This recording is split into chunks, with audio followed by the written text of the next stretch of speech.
Olá pessoal, essa é a nossa primeira aula conceitual a respeito da programação orientada a objetos. Nós vamos discutir um pouco sobre o conceito de objeto e como é que se pensa sistemas orientados a objetos.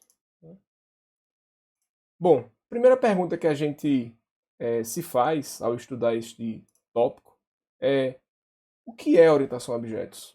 Orientação a objetos, a gente já falou um pouco sobre isso aqui, mas a orientação a objetos é um paradigma de programação dentro do nosso contexto. Ok, e o que é que isso significa? O que é que de fato é um paradigma de programação? Quando a gente está desenvolvendo qualquer aplicação, qualquer sistema computacional, a gente está preocupado em resolver problemas reais do mundo real. E existe um processo de abstração ou um processo de mapeamento dos conceitos do mundo real para os conceitos para o mundo computacional. Então, quando você desenvolve uma aplicação, por exemplo, em C, você pensa na solução para um determinado problema utilizando recursos como funções e dados. No paradigma orientado a objetos, a gente utiliza o conceito de objeto, que a gente vai ver daqui a pouco o que é que significa, né? Então, dentro do contexto de um paradigma de programação, a gente pode dizer que um paradigma de programação é uma maneira de modelar o mundo real para que eu consiga utilizar recursos computacionais, ou seja, desenvolver sistemas que resolvem determinados problemas. Então, um paradigma é basicamente esse processo de abstração. No caso do paradigma orientado a objetos, a gente pode considerar que tudo é um objeto.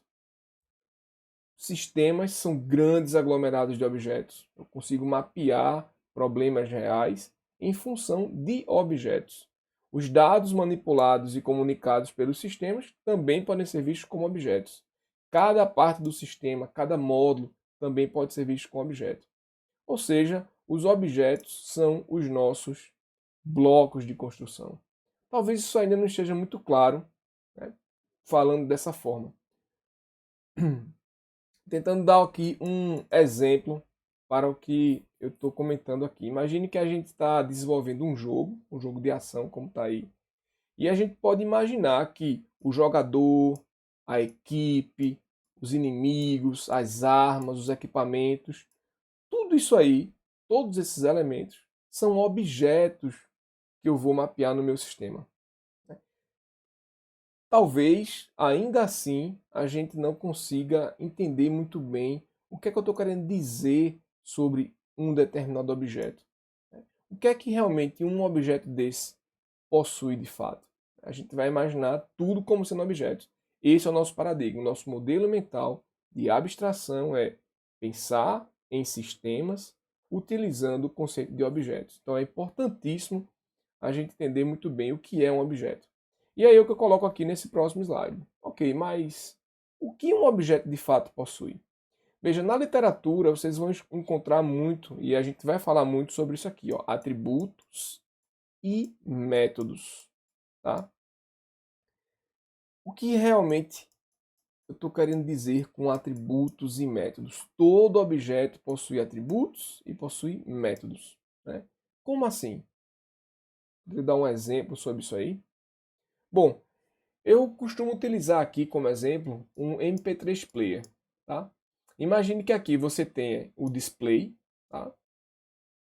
Tá aqui apresentando alguns dados, algumas informações, né, a respeito da música que está sendo tocada naquele momento, o tempo que a música se encontra e algumas outras informações aqui, a bateria, enfim, né, uma série de informações aí. Isso daí é o que nós chamamos de atributos, tá? Então, imagine que um objeto, o display dele, tá? Tentando aí explicar melhor o conceito, vai conter dados e propriedades, ou seja, informações, pode ser qualidade, né, daquele objeto.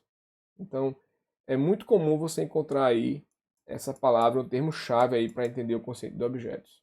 Né? Atributos, são dados e propriedades daquele objeto. Imagine que ele tem um display e que esse display vai apresentar esses dados. Né? E o que seriam os métodos? Os métodos seriam esses botões aqui, ó, reproduzir, pausar e outros botões que a gente consegue visualizar aqui nesse MP3 Player. Ou seja, os métodos são as funções, as ações que definem o comportamento do meu objeto. Muitas vezes, quando eu simplesmente faço uso de um determinado botão desse aqui, de uma ação dessa aqui, eu acabo impactando ou alterando o valor de um determinado atributo. Se eu mandar reproduzir aqui, provavelmente esse atributo do tempo aqui vai ser alterado. Mas não necessariamente é assim.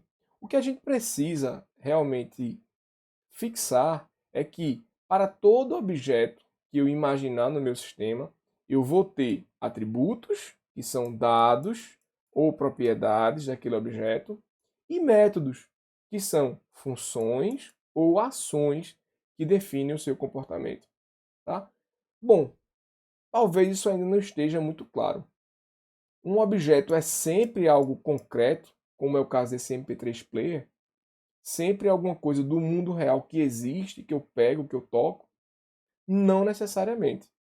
Se a gente pegar aqui um outro exemplo, que é um exemplo que normalmente a gente utiliza, é o exemplo de um sistema bancário, a gente pode ter objetos usando essa mesma lógica de atributos e métodos. A gente pode ter um objeto que eu estou chamando aqui de conta bancária. Veja, uma conta bancária, o conceito existe no mundo real. Mas uma conta não existe como um objeto concreto que eu pego, que eu toco, como é o caso de um MP3 Player. Não tem problema. A ideia é que você vai conseguir mapear essas entidades, sejam elas abstratas ou concretas no nosso mundo real, mas elas vão ser mapeadas em termos de objetos, ou seja, entidades que possuem o quê? 1. Atributos. 2. Métodos. Quais seriam os atributos e métodos de uma conta bancária? Quais seriam os dados que uma conta bancária possui? Ou as propriedades que eu quero explicitar de uma conta bancária? Bom, uma das propriedades seria o número da conta, a outra propriedade, o saldo da conta. Veja, eu estou sempre tentando aqui fazer uma analogia com um objeto tendo um display que possui os dados e os botões, os métodos, são as ações. No caso da conta bancária, eu coloquei aqui a título de exemplo um botão chamado debitar e um outro chamado creditar. Quando eu debito dessa conta, ele vai diminuir o valor do saldo. Quando eu credito, ele vai aumentar o valor do saldo. O conceito-chave aqui, os dois conceitos-chaves aqui, é que você tem que pensar em objetos em termos de atributos e métodos. Qualquer objeto que eu pensar na minha aplicação, ele vai ter atributos e, eventualmente, métodos. Alguns objetos, às vezes, não têm métodos, tá? Tem apenas atributos.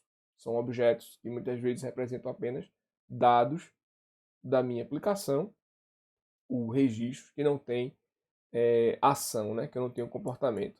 Em geral, e aí vale uma observação, como os métodos representam ações, normalmente a gente usa por convenção verbos no infinitivo, na hora que eu coloquei aqui, ó, debitar, creditar, que passa essa impressão de que realmente existe uma ação sendo tomada quando você chama um método daquele objeto.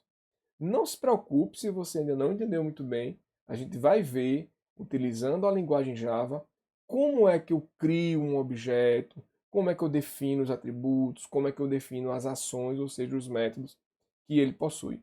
Por ora, é apenas importante saber que um objeto possui dados, que são os seus atributos, né, propriedades, e métodos, funções, ações que definem o comportamento daquele objeto. E aí surge uma outra pergunta, né? Para cada objeto, eu preciso listar todos os atributos e métodos? Por exemplo, se eu imaginar que uma pessoa, em qualquer sistema, eu posso ter o usuário do sistema como sendo um objeto. Para todos os usuários, ou para cada usuário desse aí, eu preciso listar todas as propriedades que ele possui. Quais seriam as propriedades de um usuário, por exemplo? O nome, a idade, o CPF, e uma série de outros dados. Eu preciso realmente listar todos eles? Quando eu estou modelando um sistema orientado a objetos, isso é uma pergunta muito importante, porque diz respeito ao nosso processo de abstração. A resposta para ela é não. Eu não preciso listar e especificar todos os atributos e métodos que um objeto do mundo real possui. O contexto do meu sistema é fundamental para determinar o que é que eu vou realmente mapear nesse processo de abstração. Então, isso é um dos pontos fundamentais na modelagem de qualquer sistema orientado a objetos. Por quê? Muitas vezes a pessoa pega o conceito do mundo real e mapeia ele com todas as informações, todos os dados e todos os métodos que aquele conceito no mundo real possui. Não é preciso fazer isso. O contexto do sistema vai determinar isso aí. Tem um exemplo aqui que eu vou mostrar para vocês, mas antes disso, a gente vai só reforçar aqui o que é realmente a abstração, né? Porque quer queira, quer não, o que a gente faz quando a gente está criando um sistema orientado a objetos é passar por um processo de abstração. De novo, eu estou mapeando os conceitos do mundo real em conceitos computacionais, que nesse meu caso é um objeto.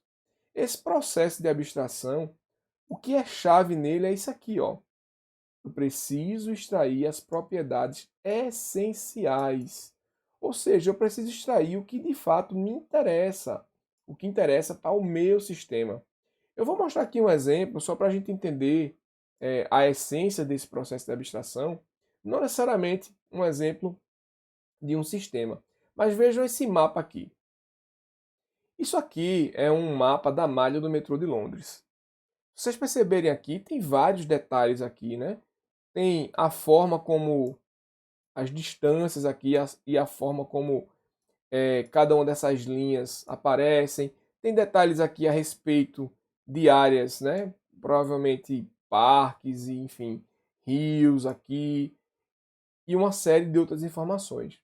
Será que realmente eu preciso de todas essas informações se eu, como usuário, estiver interessado apenas em sair de um ponto A e ir para um ponto B qualquer, utilizando a malha, utilizando o metrô de Londres? Muito provavelmente não. Muito provavelmente vários desses detalhes que estão aqui não me interessam. E é isso que caracteriza um processo de abstração. Vejam agora essa outra representação onde a gente está abstraindo esses detalhes aqui e deixando só o essencial, que seria isso daqui.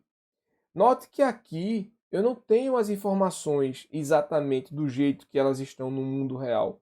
As distâncias aqui provavelmente não estão representadas de maneira proporcional. E nem precisa, porque nesse caso específico eu não estou interessado exatamente em como esse negócio está fisicamente. Se tem um parque aqui ou não.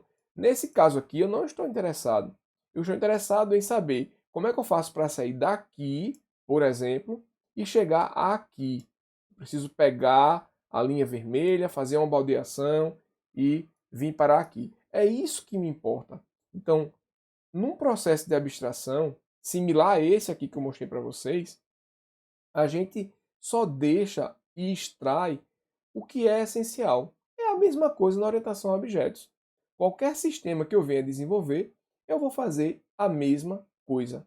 Então, como lição aí, ó, para a gente fechar essa primeira parte dos conceitos, né? Seja sempre guiado pelo propósito do seu sistema. Não é porque o meu sistema tem um objeto, um possível objeto, pessoa, que eu vou colocar todas as características, todos os dados de uma pessoa. Não. Eu tenho que ter foco. Eu preciso mapear e abstrair o que é essencial em termos de atributos e métodos. O que é que uma pessoa, para o meu sistema, precisaria ter em termos de dados? O que é que o meu sistema e os objetos que o compõem precisam ter em termos de ações, em termos de funções, que seriam meus métodos. Essa é que é a grande chave para o mapeamento de sistemas orientados a objetos. Eu vou deixar aqui, nessa primeira etapa, um exercício de fixação, que a gente vai prover depois uma discussão. Mas considere um sistema para controle acadêmico, por exemplo, o SIGA, é o que a gente usa na universidade. Que objetos poderiam ser considerados nesse sistema? Que atributos fariam sentido para cada um deles? Será que eu preciso considerar, por exemplo, ter um objeto aluno? Eu preciso considerar tudo de um aluno? Muito provavelmente não. Mas quais atributos fariam sentido para esse sistema? E quais seriam os métodos que a gente poderia considerar que fazem sentido, fariam sentido para um sistema como o SIGA, um sistema para controle acadêmico? Fica aí como exercício de fixação, né?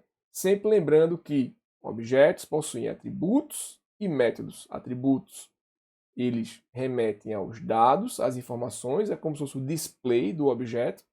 E os métodos são as ações, as funções que eu executo com aquele objeto. É como se fossem os botões daquele MP3 player que eu falei, ou os botões de uma conta bancária, debitar, creditar.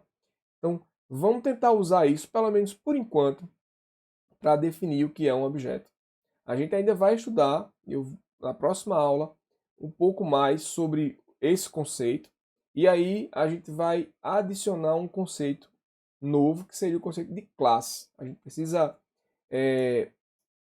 na orientação a objetos, saber diferenciar classes de objetos. A gente se encontra aí no próximo, na próxima aula. Aqui fica o e-mail, tá? Para quem tiver algum tipo de dúvida. Aqui é o e-mail do professor Leandro também, já que ele está ajudando e colaborando com o desenvolvimento desse material, uma vez que ele é professor também da disciplina de Programação 2. O material está sendo feito em conjunto comigo e com o Leandro, tá bom? Fico por aqui.